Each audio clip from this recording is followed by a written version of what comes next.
Assalamualaikum warahmatullahi wabarakatuh. Perkenalkan, nama saya Nur Indah Sari dari kelas 4D, Prodi Ilmu Administrasi Negara. Di sini saya akan menyampaikan materi tentang teori dependensia dan kritik. Teori dependensia yaitu merupakan sebuah respon para pakar terhadap teori modernisasi. Teori modernisasi yang memiliki tujuan untuk membangkitkan ekonomi negara-negara berkembang dirasa tidak mampu untuk mewujudkan hal tersebut. Secara umum, teori dependensia memandang bahwa keadaan sebuah bangsa sangat dipengaruhi oleh faktor-faktor dari luar negaranya, seperti ekspansi bisnis sebuah negara ataupun sistem perekonomian dunia. Adapun tokoh-tokoh pemikir kelompok teori dependensi, yang pertama ada Paul Baran. Pandangan umum yang berkembang dari pemikir-pemikir liberal adalah bahwa pembangunan di dunia ketiga akan mencapai kemajuan bila mengadopsi konsep kemajuan yang dilalui oleh negara maju melalui kapitalisme. Paul Baran melihat hal tersebut kurang tepat. Ia melihat bahwa kapitalisme di negara dunia ketiga merupakan kapitalisme semu yang hanya memunculkan ketergantungan antara negara pinggiran dengan negara pusat. Ada beberapa syarat bagi kemajuan negara berdampak pada perubahan sosial yang terjadi di negaranya. Yang pertama, adanya peningkatan produk yang diikuti oleh urbanisasi oleh petani dari pedesaan yang menjadi buruh pabrik di kota-kota besar. Yang kedua, munculnya kelas buruh yang mencari upah melalui pekerja, produksi, dan kelas majikan yang membayar upah serta mengakumulasikan kapital. Yang ketiga, ada akumulasi kapital terkumpul di sisi para kapitalis, di mana akumulasi tersebut diinvestasikan pada industri-industri baru. Baran menjadi 4 faktor utama dalam pedagang di negara dunia ketiga. Yang pertama ada kelas tuan tanah. Merupakan kelompok masyarakat yang memiliki tanah yang luas di pedesaan, di mana merupakan produsen dari hasil pertanian yang dapat diekspor. Yang kedua, ada kelas pedagang. Dengan adanya pihak asing yang masuk dalam sistem perekonomian negara dunia ketiga, kelas pedagang mengembangkan usahanya dengan melakukan hubungan dengan kelas kelompok orang asing. Yang kedua ada kelas kaum industrialis. Kelompok masyarakat yang melakukan kegiatan produksi komoditi. Tiga, ada kelas orang asing.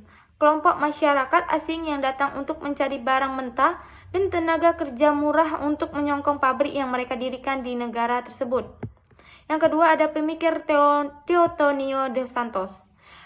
Melihat bahwasannya terdapat struktur kekuasaan yang mempengaruhi negara-negara di Amerika Selatan, Dos Santos melihat fakta bahwa terdapat kenaikan investasi dari Amerika Utara di Amerika Latin. Kenaikan investasi ini juga diikuti oleh berkembangnya industri di negara Amerika Latin melalui adanya pembukaan industri-industri produksi, yang sebelumnya cenderung investasi berupa industri barang mentah. Hubungan ketergantungan yang terjadi antara negara maju sebagai pemodal dan negara berkembang sebagai penyedia sumber daya dilihat oleh Dos Santos dalam 3 macam bentuk. Yang pertama, ketergantungan kolonial. Ketergantungan kolonial merupakan ketergantungan yang terjadi dikarenakan adanya kekuatan kolonial untuk memonopoli perdagangan, serta tanah pertambangan dan tenaga kerja. 2, ada ketergantungan industri keuangan. Dominasi negara maju terhadap negara berkembang melalui penanaman investasi modal dalam bidang produksi barang mentah dan produk pertanian. Yang ketiga ada ketergantungan industri teknologi.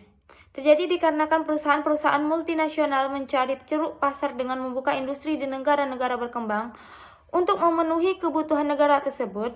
Namun, perlu diketahui bahwa secara teknis, negara tersebut tidak memproduksi sendiri barang yang dibutuhkan karena produksi tersebut bergantung pada adanya perusahaan multinasional oleh asing.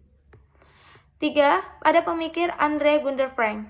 Andre Gunder Frank yang menggunakan istilah negara metropolis dan negara satelit untuk menjelaskan mengenai hubungan ketergantungan yang terjadi di Amerika Selatan. Frank menjelaskan bahwa hubungan ketergantungan yang terjadi antara negara metropolis dan satelit adalah hubungan di mana negara metropolis dalam sistem kapitalisnya mengeksploitasi surplus ekonomi negara satelit. Hal yang paling penting yang ditekankan oleh Frank adalah sebuah realita bahwa kota kecil di suatu negara satelit akan menjadi titik tolak adanya pergerakan surplus ekonomi menuju negara metropolis. Pergerakan surplus tersebut menyebabkan hubungan timbal balik yang terjadi antara kedua negara metropolis. Timbal balik yang terjadi di antara kedua negara metropolis dan satelit, di mana Frank membuat buah hipotesa yang menggambarkan hubungan tersebut. Ada hipotesa pertama, Frank menilai adanya hubungan ketergantungan yang terjadi antara negara metropolis dengan negara satelit berjalan tidak berimbang.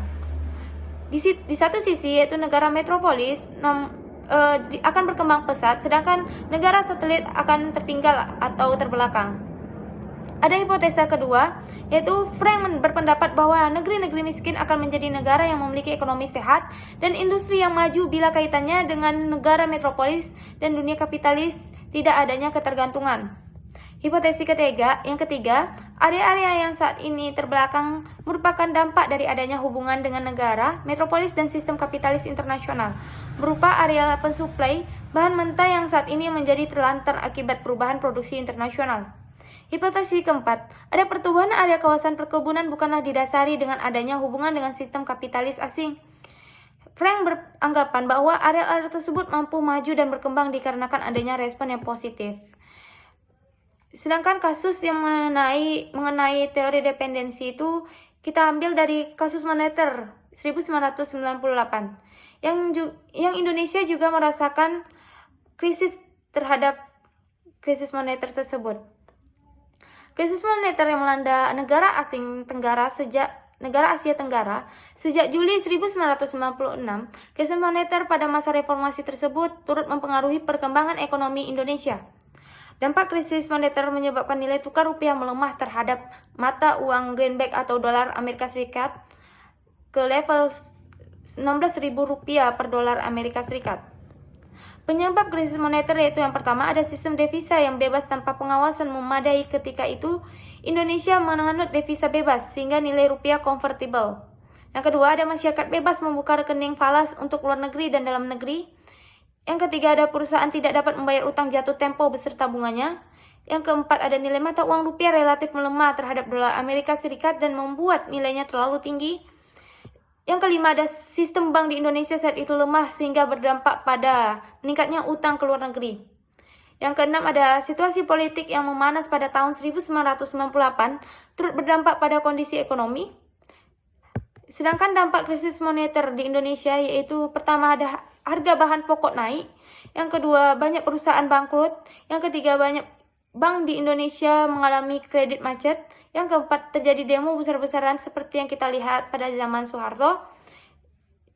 Yang kelima, ada hilangnya kepercayaan negara asing. Yang keenam, ada kerusakan dan penjarahan.